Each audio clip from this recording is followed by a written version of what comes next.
NFL Sunday Ticket is now on YouTube and YouTube TV, which means that it just got easier to be an NFL fan, even if you live far away.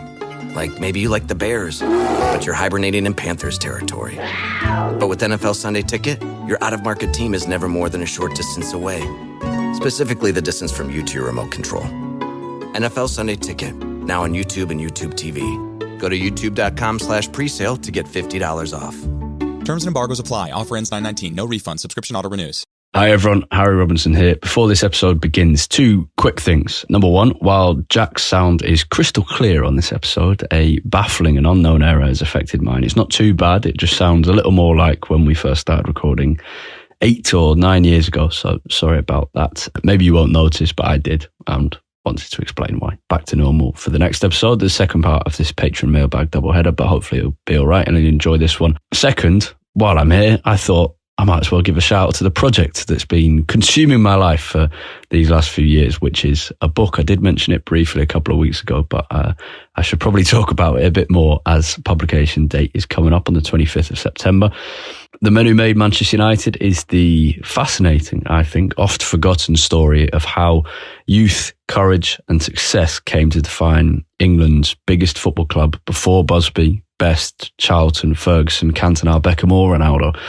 Read it and you will discover how Manchester United got its name and its colours via a steak-munching, tongue-out St Bernard dog, a knocked-out cycling accountant and a poisoned beer crisis. You'll discover the in-depth story of United's first successful team, two-time champions and FA Cup winners, including their first European tour on which they were chased out of Budapest by stone-throwing hooligans. You'll read about the inspiration and planning behind United's move to the iconic Old Trafford Stadium. You'll discover the lives, the characters and the motivations of United's first great manager, first great player and first great captain. You'll read about why, how and when the club's world-famous academy was set up, the founding and survival of the Professional Footballers Association, how it was defined by United's outcast stars. You'll discover how Matt Busby was set up for success by the determined two steps at a time football fanatic Walter Crickmer, who almost single-handedly dragged United through a 6-year global war. And included in all are the themes of trade unionism, industrialisation, the railways, public school masculinity, European nationalism and feminism. All of this framing the early story of English football and Manchester United. Out on the 25th September, available to pre-order on Waterstones, Amazon, wherever you get your books, maybe in some local bookstores once it comes out as well, with Pitch Publishing. So if that sounds like something you're interested in, you might like to try it. If you do, I really hope you'll enjoy it. It's been fun to write.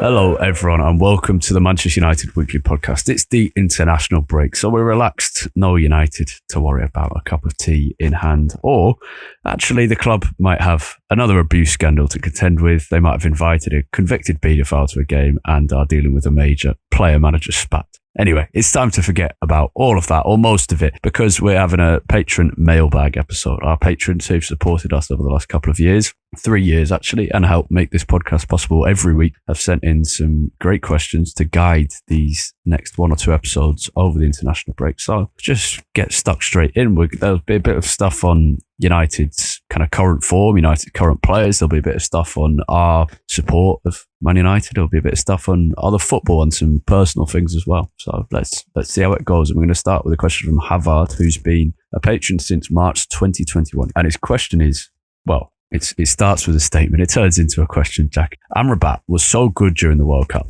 If, and it's a big if he turns out to be that good with us and fits in perfectly with the team in a best case scenario, do you think our central midfield can transform to become one of our best assets? Maybe this is exactly what Casemiro needs to get back to the intensity level he had in the beginning. I think he would make a big difference if he's as good as we hope.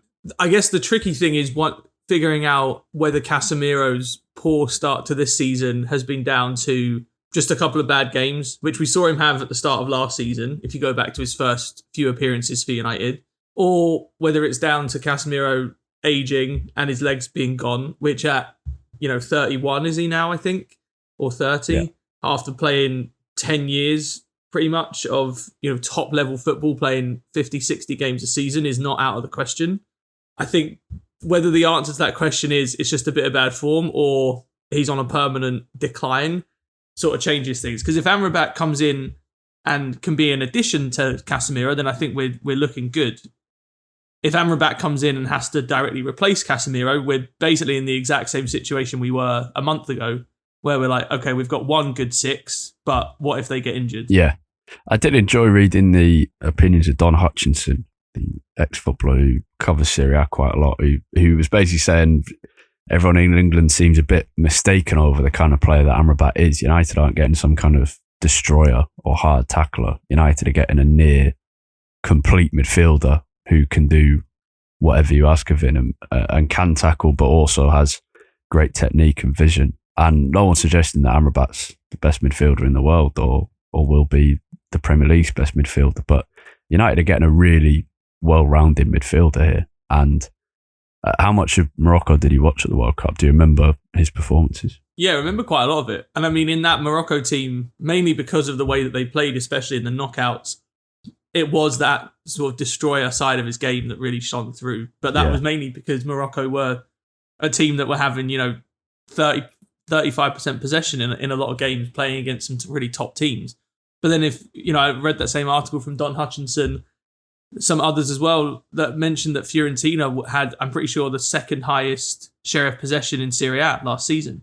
And so Amrabat can clearly shine in both a possession heavy and a really possession not heavy team, which I think says a lot about that Don Hutchinson's point that Amrabat is a midfielder that can play different roles in different teams and can adapt to what you need him to be. No, go on. Sorry, I was just going to say, when we last recorded after the Arsenal game, I can't remember if it was in the Patreon Q&A or in the main show, but we were talking about the midfield's problems, and I think it was in the Patreon Q&A, but we're basically talking about the future of the midfield and whether we think it's quite right at the moment. And we were saying that there are good players there, but at the moment it doesn't have the right balance to it. So presumably Amrabat will be really key to that balance because opposition dependent, he can kind of be the connecting tissue between, say, Casemiro and Fernandes or Casemiro and Mount, depending on who we're playing. And he brings a lot more mobility to that midfield as well. If he's obviously not going to play as a number 10, so he's really going to come in and play as either alongside Casemiro or replace Casemiro. And if the two that he's really going to be replacing there would be Casemiro or Eriksen, it could be Mount as well. But if Mount does play, he's likely to play further forward than Eriksen, even though they'd on paper be in the same role. He offers much more mobility than either Casemiro or Eriksen. And so you would hope that by doing that, Amrabat would allow us to be a more dominant team because you can trust that he would be able to cover a lot more ground as we push men forward. I think one of the issues with Casemiro, it always has been, but especially at the start of this year, is that even in parts of games where we are quite dominant, if the ball breaks and we end up having to defend a counter-attack, Casemiro just can't cover the ground to properly defend it. He ends up having to dive in, and that's why he was picking up so many bookings in the second half of last season. If Amrabat can come in and just provide a little bit more protection as someone that can just defend a lot more space, that in itself is going to be a really valuable asset. But how does it work then? Because at the start of this season, it was Casemiro, Mount, Fernandes. Where does Amrabat fit? Well, it's not where does he fit. Who comes out? Yeah. Well, as it stands, United are losing wingers every day, so perhaps Fernandes will be playing on the right wing. I think initially he probably gets brought in as a Casemiro replacement at 60 or 70 minutes. Right. I think we will probably see him start quite a few games alongside Casemiro. But I think as the season wears on, it's going to be a big puzzle for Ten Hag to figure out because we now have in Fernandes, Mount, Eriksen, Amrabat. Let's assume that Casemiro is still going to be one of the first names on the team sheet. I could see Amrabat playing instead of Casemiro occasionally, but I don't think that's going to be the norm. So if we assume that Casemiro is going to generally be the one to play as our defensive midfielder, you've then got those other four to fit into two positions. Yeah. And really it's sort of 3 in 1 because we know that Fernandes is going to play as a number 10 in almost every game. Now, there's two ways you can look at that. One is that you could say, well, it's good because all three of those are different profiles and offer something different, which is true. Eriksen, much more suited at being that sort of deep-lying playmaker. It's more the Man City model, but what City have is, last season, for example, you knew Rodri was playing every time. And that was your reliable bit. And Yeah. Casemiro is obviously that in terms of quality, but it doesn't seem that way right now. What's interesting with Casemiro is it feels to me, I don't know whether you'll agree, that he's he's a player that requires his rhythm. Because when he came into the United side in October, really, of 2022, it took quite a while for him to get going. When he came back from his 3 and 4 game suspensions, it took him a little while to get going. So it's not like you're going to be looking to rest him on the bench too much. I think it's more what you're saying in terms of 60 minutes onwards, where you hope to keep him fresh for kind of an hour in each game. And that's possible with 5 substitutions. But is that, do you see it similarly? I think initially it will be. I think there is a chance that if Amrabat comes in and plays really well in those cameos, and I'm sure he'll get more minutes as the games ramp up, as Champions League starts and the League Cup starts, I think we could see him play alongside Casemiro more. Yeah. But I don't see him and Casemiro rotating. One starts 50% of the games and the other starts the other 50%. Yeah. I don't see that happening. I still think it's more as rotation within games, but then also I think Amrabat could come in and start alongside him, which I don't have a problem with. He's fantastically bald as well. I enjoyed his signing photos. All I could think about was, because there was one where he was pointing to his name on the back of his shirt, and I'm in the nerdy way that adults shouldn't really have, but I'm delighted he's got 4 proper midfielders number. He's pointing to the name on his back of his shirt. I just thought, God, he's bald. So hopefully that's a good sign. I've got a quiz question for you as well. All right. On Amrabat. We're not playing guest supplier this week because it's not the normal episode, but here's your quiz question. Amrabat of Morocco and Bayindir of Turkey will be the first players from their respective countries to represent Manchester United. Morocco and Turkey will be the 48th and 49th nations to have supplied a player to United. So my question this week is, outside of the United Kingdom and Republic of Ireland, from which country have United had the most players? Good question. I'll leave that question hanging for a bit. Don't give me an answer yet. If you don't have an answer after the next couple of kind of patron questions, I'll give you 3 multiple choice options. All right. And then we'll come to the answer later on in the show. Okay. So, as a reminder, in short, outside of the UK and Ireland, from which country have United had the most players? Yeah, I'll get your thoughts on that shortly. But let's have a question from Tony Ryan, who's been a patron for about a year now, since September 2022. He says, given all the heavy end things that are going on at the moment, something lighter and for a bit of fun, predict the scores in each of our 6 Champions League games, please, gentlemen. So, Bayern Munich away. Let's go straight in there. I'm going a 3-1 loss. Oh, United are winning away at Bayern. 2-1. Yeah? Yeah. Why? I have a weird feeling. We've had a history in recent years of playing very well and our, on paper, most difficult away game in European groups. Go back to beating Juventus, beating PSG. I don't know why. I have a strange feeling that we're going to do a proper smash and grab at the Allianz and then get rolled at Old Trafford. Okay, well, you've ruined the 6th game prediction already. But yeah, I'd be delighted with that. Yeah, the trip to Munich is it's a proper bucket list that me and my brother have booked. Tuesday to Friday. It's timed at the same time as Oktoberfest, which has created all sorts of problems for United fans in terms of expense. Flights more expensive. The accommodation is absolutely nuts. So me and my brother, and I'll tell you more about this after, are staying. Hopefully this is a real place. We found on Airbnb a shepherd's hut, which is in a field basically on the outskirts of Munich, and it is a shepherd's hut with a couple of beds, a sink, a shower. The toilet is separate. You have to walk outside and a load of sheep around. So it's going to be one of the more unique ways. But Oktoberfest Tuesday night, then roll into our shepherd's hut. United on Wednesday. We're both staying because we've got a bit of remote work to do on the Thursday, and then see Munich a bit on the Friday and head home. So yeah. Anyway, that's a serious deviation. So I'm going 3-1 loss at Bayern, although Jack's convinced me a bit here. Did you say 2-1 win? Yeah. Okay, Galatasaray at home, 2-1 United. 1-0 United. Yeah, there's a bit of me inside that thinking maybe a draw, but I'm not going to say it. Copenhagen away on the 8th of November, 2-1 United. Tough, but we'll win. And we need to win there because I don't think we'll win at Bayern or Galatasaray. 3-1 United. Nice, confident. Galatasaray away, 1-1. And that's optimistic. 1-0 Galatasaray. Yeah, that's probably more realistic. And Bayern Munich at home. 3-1 Bayern. Wow, that'd be painful. Imagine, because that final game, I tell you what, it should be in the Champions League this year. Wait, did we miss one out there? Did we miss out Copenhagen at home? It does feel like we did that, doesn't it? I don't think we did Copenhagen at home.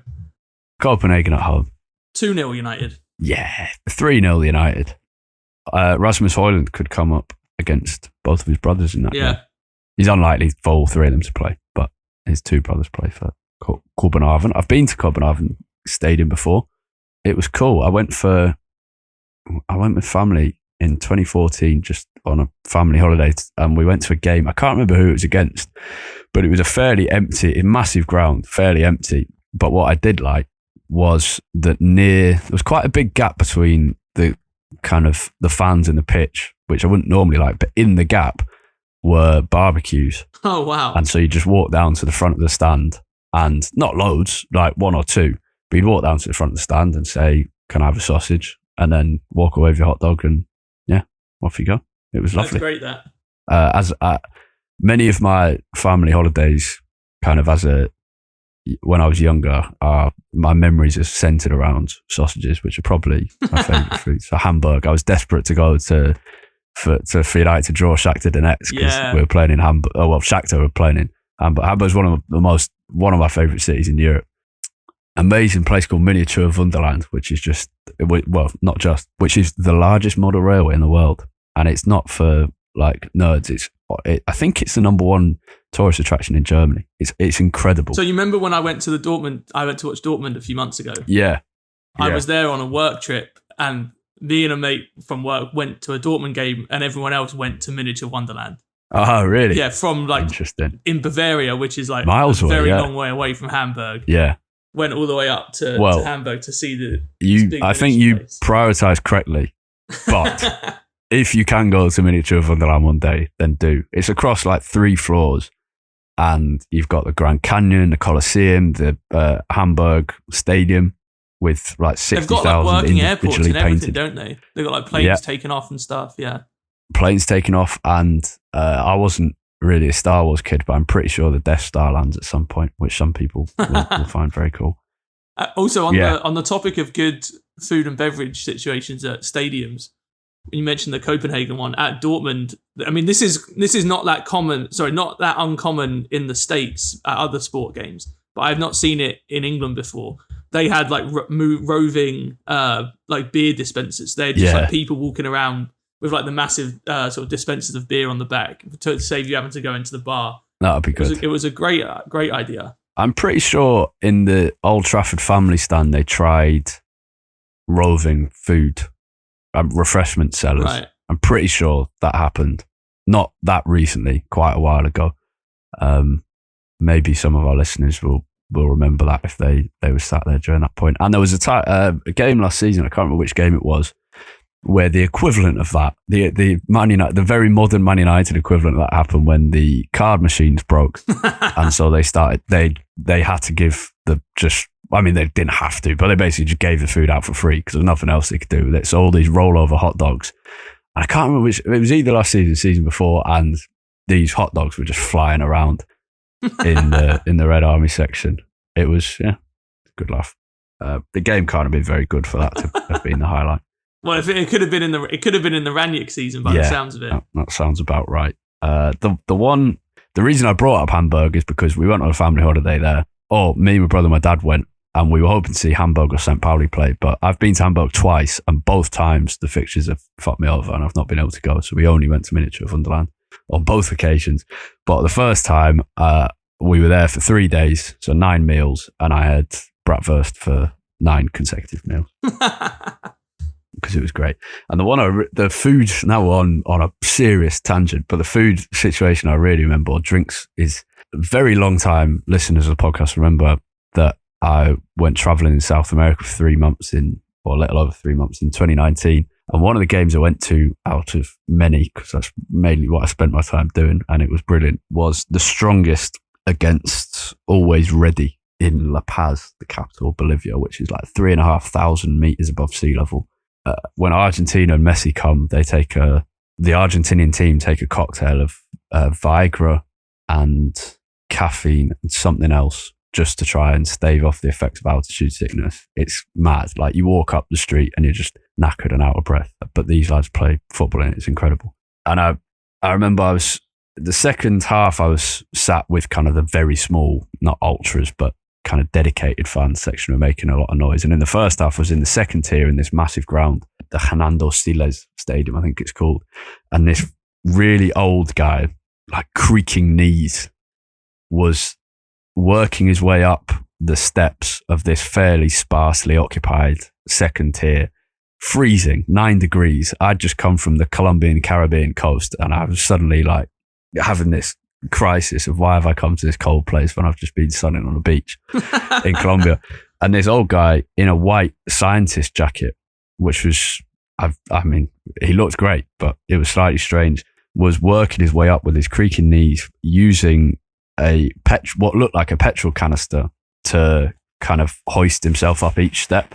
And he came up and he said, I can't remember what he said. He probably said cafe, but he actually also had hot chocolate, which is what I really needed at that point. And so out of his kind of petrol canister looking canister thing, poured me a lovely cup of hot chocolate.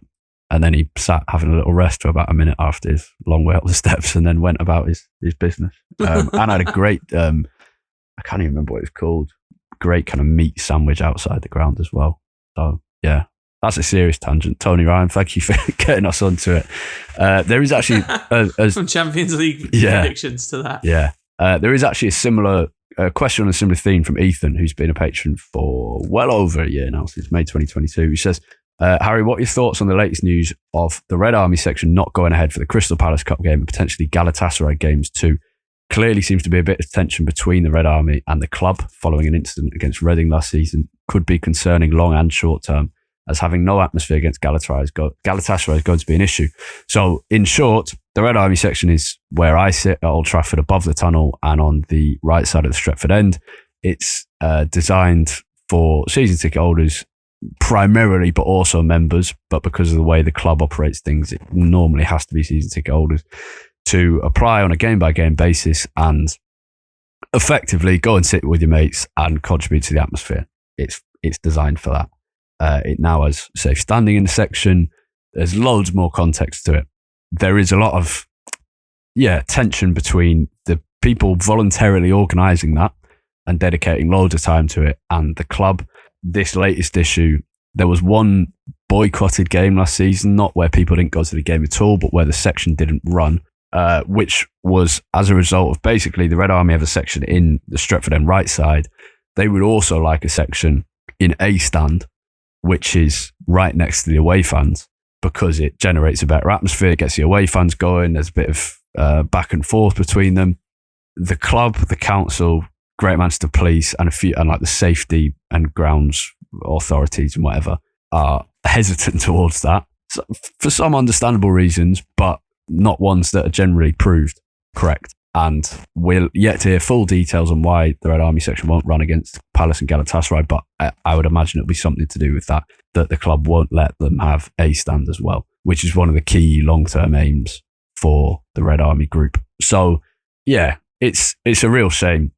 As someone who sits or stands in there every week, the times where you don't get to stand in there are so much worse. The atmosphere in other parts of Old Trafford can be terrible. The group's done so much good work and really changed the way I approach home games. And even in the sense of, I used to be desperate to go on domestic away games, and that would be kind of the highlight of any season, when actually the atmosphere at most home games now is better than most domestic away games, where too many tickets are landing in the so-called wrong hands. So it's a real shame. And yeah, Ethan, you're right. Galatasaray is going to be certainly an issue. Palace as well. They'll fill their section in the League Cup, I would imagine. They'll get 9,000 or something, and they will drown United out because there won't be a loud section in Stretford End. So yeah, it's definitely a problem.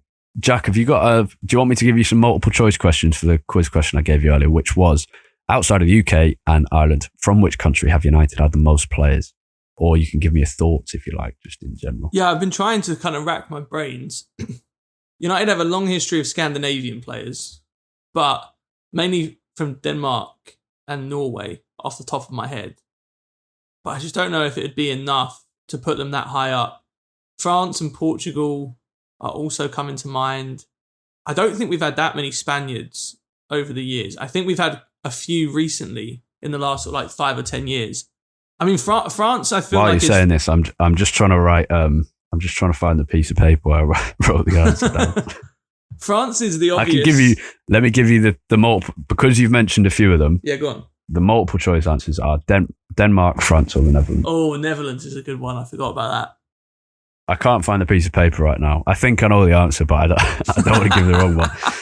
So we'll delay a little bit. Just say that whichever one I say is right. No, I'll let you have a little bit longer to mull it over while I remind myself of what definitely the answer is and how many players there were. And then, for now, we'll move on. This episode is brought to you by Chevrolet. Now's your chance to support a team with real grit. The Chevy ZR2 family of off-road trucks. The first ever Silverado HD ZR2 joins the all-new Colorado ZR2 and the Silverado ZR2 for a commanding lineup of off-road ready trucks, equipped to take on anything this season throws their way. Visit Chevy.com to learn more. This episode is brought to you by Dave, a banking app that's leveling the financial playing field. Because when you download Dave, you could get up to $500 in 5 minutes or less. No credit check, no late fees. It's part of Dave's Extra Cash account. Advance the money you need with no interest and then settle up later.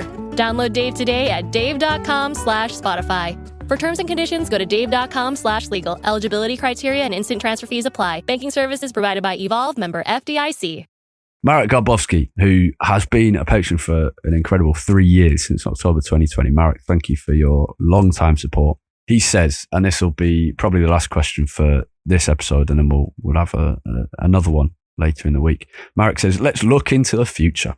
Let's say Erik ten Hag continues as manager for another 5 years. The club, unfortunately, remains in the hands of the Glazers. We have managed to improve our recruitment. Hard to believe this is going to happen, he says. And players who should go are gone. Taking this hypothetical scenario into account, how do you see our position as a club in the Premier League and European competitions? Is Old Trafford going to look exactly as it looks, or will there be a change? What style of football are we going to play? Do you have even a tiny dose of hope of winning a meaningful title by 2028?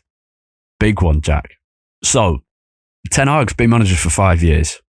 United should have won a title, shouldn't we? Yeah, I think so. I mean, what percentage chance would you give Ten Hag being here if we haven't won a title by 2028? I think mine would be 10. Yeah, maybe 10 to 15. I think the only way he's still here 5 years from now, if we haven't won the league, is if we've won multiple cups. We've come very close in the league, probably on more than one occasion as well. That's true. Like if it was like we came really close in 2025 and then we haven't since, he won't still be here. But if we'd have, say like we had Arsenal's season last year, twice. If we had that season in 2026 and 2027, I could see him still being there. Yeah. If you've also picked up a couple of FA Cups, maybe a deep Champions League run as well, I think he could still be there under those circumstances. Yeah, and I'd still give a 10% because of what that requires, given the rest of the question. It's basically saying if things carry on as they are now, but with a bit better improvement, what style of football are we going to play? I'd guess closer to Ten Hag's Ajax once he's had 5 years. Is Old Trafford going to look the same? Yeah, pretty much. If the Glazers stay beyond this period, and that's what the hypothetical includes, the plans around the Old Trafford, kind of what the club was looking at, the Old Trafford refurbishment or rebuild option, did involve building work around 2028. So Marek's asking about 2028. At that point, if the Glazers are here, this is all quite hard to imagine, but you would expect something to be going on with Old Trafford. If the Glazers are here, they will have got some outside investment from an injection of capital from some kind of thing like Elliott Investment or whoever, which would have to pay for the investment into a new ground. So, yeah, it's really hard to answer this because I just can't see it happening. It's so hard to stay as United manager for that long anyway. Not many people have managed it, even between Busby and Ferguson, even before that. So it's really difficult. Let's answer the bigger question. Do you have hope of winning a meaningful title by 2028? I do, yes. Because ultimately, it'd be quite hard to drag myself to 40 or 50 games a season. There's always hope. Like I don't. You could have asked me this every year since we've been doing this podcast back to like 2016. If you'd have asked the same question, do you have hope that in the next 5 years, we might win a title? The answer probably would have been yes. We're 7 years from that now. We've never really been close, but that hope always has to remain, I think. I mean, do I think it's likely? No, but I think there's always hope, isn't there? There's got to be. Yeah, and I have hope on the Ten Hag. I don't think United can win a title with the Glazers' ownership, but I think United can win a Champions League. I'm actually not sure I agree with that. Which honestly, bit? That we can't win the league under the Glazers. Why? I think we could, but I think it makes it incredibly more difficult. But you're basically relying on all the other clubs. Bear in mind, 2 are currently owned by nation states. Yeah. To fail, which has happened in one season, the Leicester City season, but that didn't involve Saudi Arabia and Newcastle. Football was different anyway. Arsenal have had massive investment. Liverpool were in an all right place, and the Pep Guardiola juggernaut hadn't begun.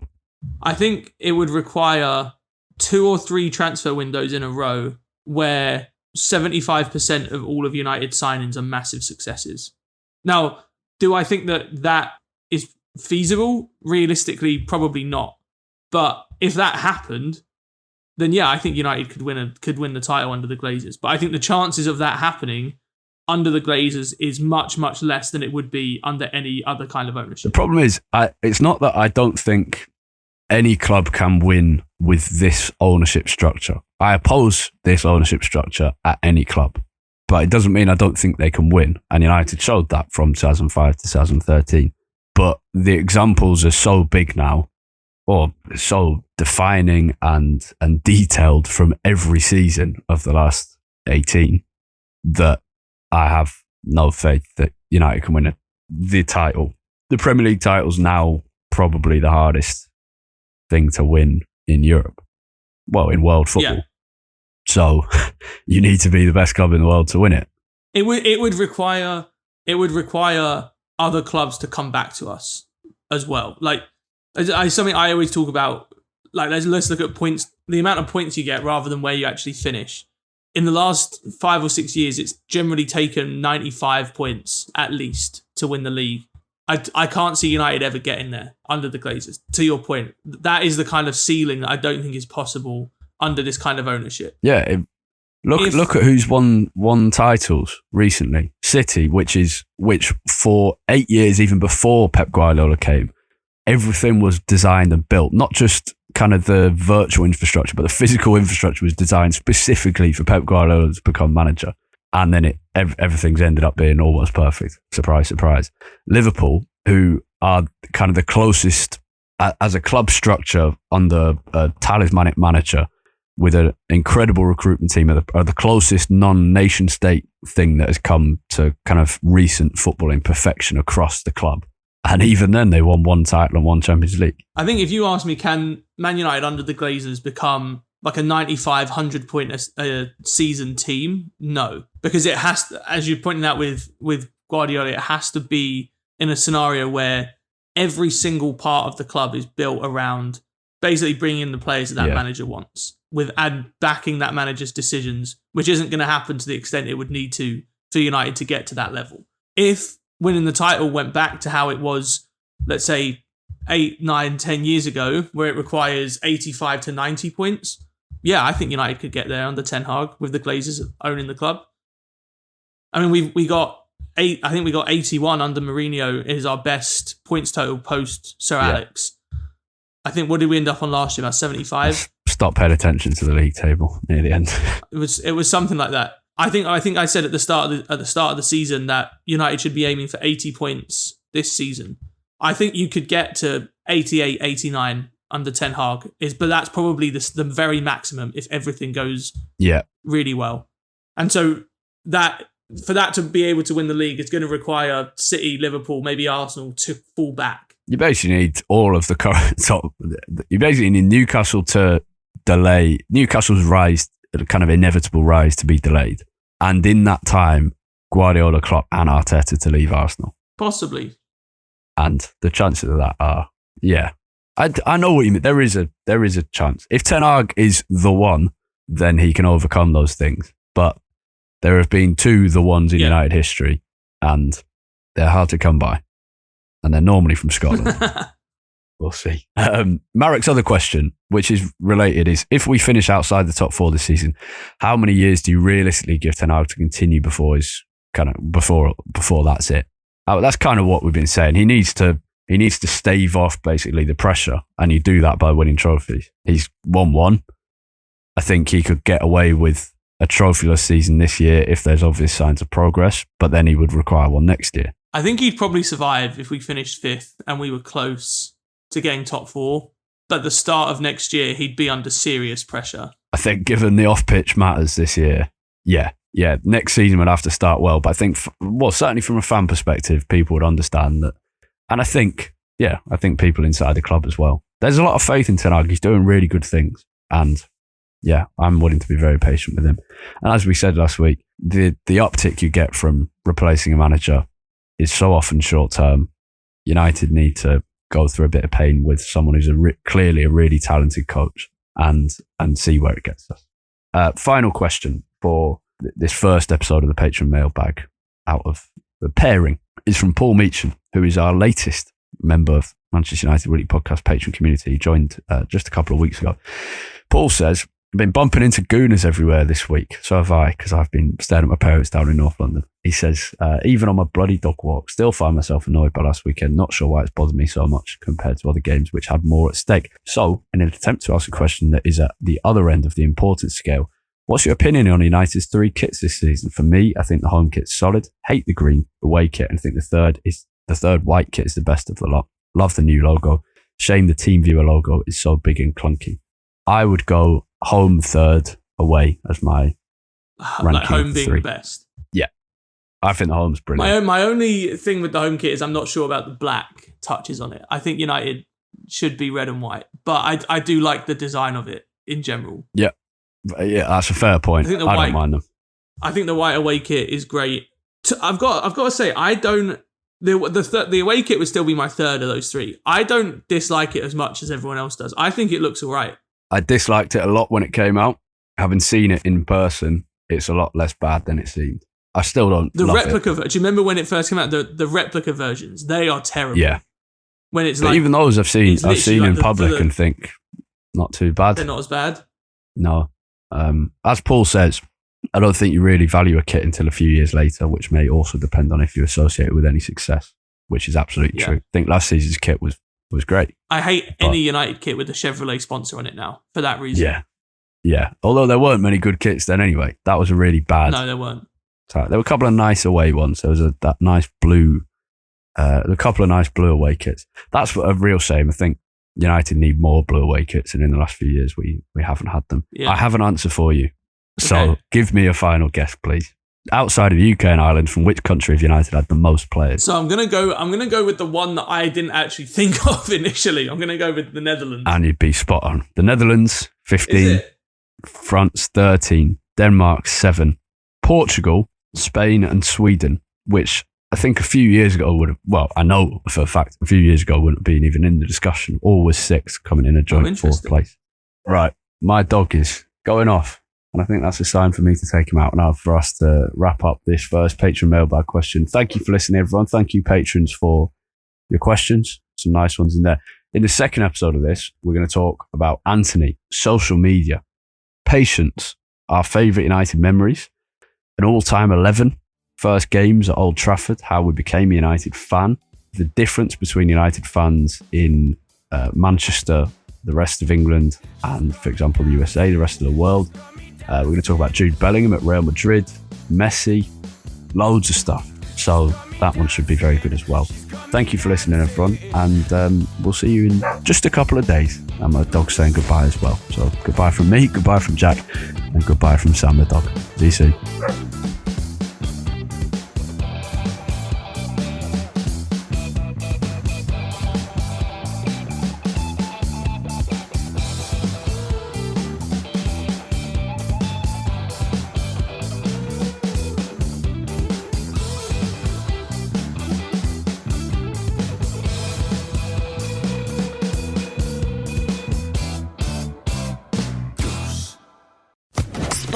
official podcast network.